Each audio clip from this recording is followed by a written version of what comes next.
Հարգելի հայրենակիցներ, հարգելի ներկաններ, հարգարժան նախագահ, նախ երախտիկս եմ հայտնում այս խորագրով խորհրդարանական լսումներ նախաձեռնելու համար։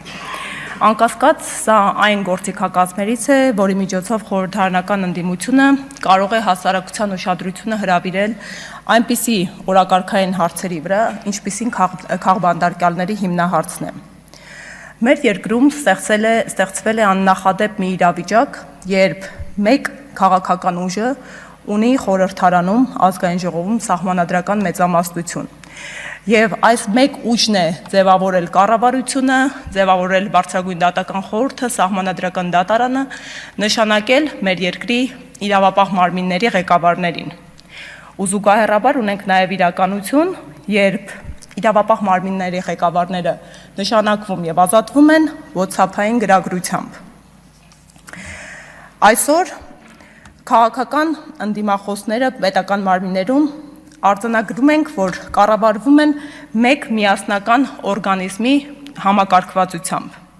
Ընդհանրապես, ով է քաղբանտարկյալը։ Թեև Եվրոպայի խորհրդի խորհրդարանական վեհաժողովը իր 1900-րդ բանաձևով տվել է հստակ հասկացություն 5 բաղադրիչներով, փորձեմ ինքս ավելի հանրամատչելի բացատրել, Քաղաքական բանտարկյալը դա մարդ է, ով իր կատարած, ավելի ճշգրիտ չկատարած գործողության համար հայտնվել է անազատության մեջ կամ կրում է այնպիսի ծանր հետևանքներ, որոնք չէր կրի, եթե չունենար օրվա իշխանությանը ընդդիմացող քաղաքական հայացքներ։ Օրինակ, կալանավորված է, որովհետև քննադատել է իշխանությանը, ինչպես իմ նեմնիմի փոդքասթավարներ, մեր ընկերներ Վազգեն Սաղաթելյանն ու Նարեկ Սամսոնյանը։ Բայց ի հեճուկս այս իրավիճակի մարդասպանները կամ սպանության մեջ մեղադրվող անձինք կրում են ավելի մեղմ պատժամիջոցներ։ Հետևաբար արձանագրում ենք, որ այսօր խափանման միջոցներից ամենածանրը կալանքը վեր է այցվել պատժիչ մահակի ընդդիմախոսների նկատմամբ։ Այսօր Հայաստանի Հանրապետությունում կան տասնյակ քաղբանտարկյալներ, բայց այսօրով մենք չպետք է առաջնորդվենք։ Մեր քաղբանտարկյալները հարյուրյակի են հասնում, մինչդեռ գործ ունենք մի ուժի հետ, որը եկել էր ժողովրդավարության արժեքների դրոշով։ Նրանցից ոմանք արդարացվել են, ոմանց գործերը կարճվել են, ոմանց գործերը դեռ քննվում են, բայց երբ իշխանությունը միջամտում եւ կասեցնում է մարդու գործող հիմնարար իրավունքը, դա պետք է լինի հետևանքային։ Քաղբանտարկյալները հայրեր են, որդիներ, եղբայրներ, քույրեր, գործարար, այգեպան, բժիշկ, իրավաբան, մարդիկ, ովքեր չեն վարանել, բարձրաձայնել ու գործել հանունի, ու կրել են հետևանքներ, բայց պատժիչ հետևանքները միայնակ չեն կրել են իրենց մերձավորների հետ միասին։ Այսօր Հայաստանում քաղբանտարկյալներ են հոգևորականները, իդեմ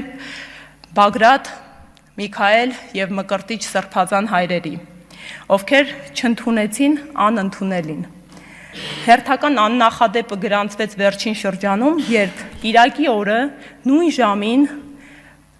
առավոտյան ժամը 9-ին շուրջ 2 տասնյակ հոգևորականներ հրավիրվեցին հարցաքննության մեկ նպատակով՝ սուրբ պատարագների բնականոն ընթացքը խարխլելու, քաղաքական օրակարգը սպասարկելու միտումով։ Այսօր քաղբանտարկյալներ են գործարարները։ Իդեմս մեծանուն բարերար Սամվել Կարապետյանի, ով եւս թույլ չտվեց անցնել անանցնելին, կանգնեց ի թիկունք հայ առաքելական Սուրբ եկեղեցու եւ իպա հայի ինքնության։ Վերջինս եւս ավելի քան արդեն 5 ամիս ապօրինի կալանքի տակ գտնվելով հանդերձ, դեռևս չենք ստացել հոդաբաշխ բացատրություն, որը կգտնվեր նրա ապօրինի կալանավորման հիմքով։ Սամվել Կարապետյանը քաղբանտարկյալ է, բայց նրա ազատության հետևանքները դեռ թիրախավորվում են այսօրվա իշխանության կողմից, եւ յուրաքանչյուր նոր բնագավառ, նոր առաջադրված մեղադրանք ի հայտ են դարձնում նախկինում չբացահայտված ու չբարձրաձայնված բարեգործություն։ Այսօր մենք ազգային ժողովում ենք եւ պետք է ամոթալի է արձանագրել, որ քաղբանտարկյալ է խորհրդարանական կառավարման ձև ունեցող երկրում պատգամավորը, աննահանջ Արթուր Սարգսյանը, Ու ի վերջո այսօր քաղբանտարկյալ է Լիդիա Մանթաշյանը, ով կրում է ամենածանր հետևանքները եւ ով գտնվում է կալանքի ներքո եւ ով ունի միակն է 18 արդարների գործով, ով ունի տեսակցությունների արգելք։ Այս ամենը նորմալ չէ, բնականon չէ, իրավական չէ։ Մենք պարտավոր ենք կատարվելիքը հասցնելու միջազգային ատյաններին, որովհետև այս ամենի ակունքում իրենց ստեղծման ու կայացման հիմնարար արժեքներն են։ Ու պատահական չէ, որ Եվրոպայի խորհրդի խորհրդարանական վեհաժողովի 12-րդ լիագումար նիստում, որը Երևանում էր կայանում, պատգամավոր Ամորին իր խոսքում լրջագույն մտահոգություն հայտնեց Հայաստանում մարդու իրավունքների նկատմամբ իշխանության միջամտությունների վերաբերյալ եւ ասաց, որ իրենք հետեւողականություն են դրսեւորում ու այս միջամտությունները կարող են խոչընդոտ հանդիսանալ դեպի Եվրոպական միություն բաղձալի ճանապարհին։ Այսօր պետք է արձանագրենք, որ արդարադատությունը երբեք չպետք է վերածվի քաղաքականության զենքի։ Դեռ քննվում են Հայաստանում քաղբանտարկյալների գործերը։ Առջևում մարդու իրավունքների եվրոպական դատարան դիմումներ են ներկայացվելու եւ նախադեպային պրակտիկան գալիս է հուշելու, որ բնականաբար հետևանքներ ու արձանագրումներ լինելու են, սակայն այդ հետևանքները կրելու ենք մենք Հայաստանի Հանրապետության քաղաքացիներս ու այդ հետևանքների արդյունքում չեն վերականգնվելու մարդկանց կորուստներն ու անփոխհատուցելի են լինելու նրանց իրավունքների խախտումները։ Այսօր ես լիահույս եմ, որ խորհրդարանական լսումներում մենակ չենք ինքնաարտահայտվելու,